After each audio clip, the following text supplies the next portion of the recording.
আপনাদের আগের ভিডিওতেই অবগত করিয়েছি যে কৃষক বন্ধু প্রকল্প কিন্তু বন্ধ হচ্ছে না।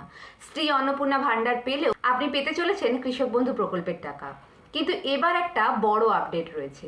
মুখ্যমন্ত্রী যখন ভোটে জিতেছিলেন তখন তিনি কথা দিয়েছিলেন যে কৃষক বন্ধু প্রকল্পের টাকা তিনি বাড়িয়ে দেবেন। কৃষক বন্ধু প্রকল্পকে পিএম কিষাণ প্রকল্পের আওতায় আনা হবে এবং তিনি তার কথা রেখেছেন। এবার যারা কৃষক বন্ধু প্রকল্প পাবেন তাদের কিন্তু পিএম কিষাণ প্রকল্পের মাধ্যমেই তারা টাকাটা পাবেন। এবারে আর 6,000 টাকা নয়, আপনাদের টাকা বাড়িয়ে করা হয়েছে 9,000 টাকা। আপনারা আগে যেরকম 2,000 টাকা করে 3টে কিস্তিতে টাকাটা পেতেন, এইবারেই 3টে কিস্তিতেই আপনারা টাকাটা পাবেন, কিন্তু প্রতিটা কিস্তিতে 1,000 টাকা করে বাড়ানো হয়েছে। মানে প্রতিটা কিস্তিতে আপনারা 3,000 টাকা করে মোট 3টে কিস্তি পাবেন 1 বছরের মধ্যে, যেখানে আপনাদের প্রাপ্ত অর্থ হবে 9,000 টাকা।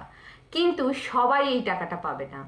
আপনার যদি এসআইআর এর নাম বাদ গিয়ে থাকে তাহলে কিন্তু আপনি এই টাকাটা পাবেন না। আপনার যদি জমি সংক্রান্ত কোনো কাগজে গড়মিল থেকে থাকে তাহলেও কিন্তু আপনি এই টাকাটা পাবেন না। তাই পিএম কিষাণে আবেদন করার আগে আপনারা আপনাদের সমস্ত ডকুমেন্টস এবং আপনার জীবনসঙ্গীর ডকুমেন্টস অলরেডি ঠিকঠাক করে রাখবেন, যাতে ডকুমেন্টসে কোনো রকম কোনো ভুল না থাকে। তাহলে এই অন্নপূর্ণা ভাণ্ডারের মতো হয়তো আপনাদেরও অনেকেরই টাকা না আসতে পারে যোগ্য হওয়া সত্ত্বেও।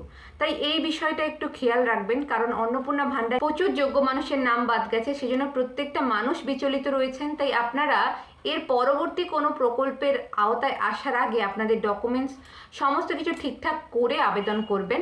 কৃষক বন্ধু প্রকল্পের জন্য এটাই সবথেকে বড় সুখবর যে আপনাদেরকে প্রত্যেকটা কিস্তিতে 1,000 টাকা করে বাড়িয়ে মোট 9,000 টাকা করে দেয়া হবে। ভিডিওটা কেমন লাগলো অবশ্যই কমেন্ট করতে ভুলবেন না। আর এরকমই নিত্য নতুন আপডেট যদি আপনারা পেতে চান তাহলে অবশ্যই কিন্তু চ্যানেলটাকে সাবস্ক্রাইব করে আপনাদেরকে সঙ্গে থাকতে হবে।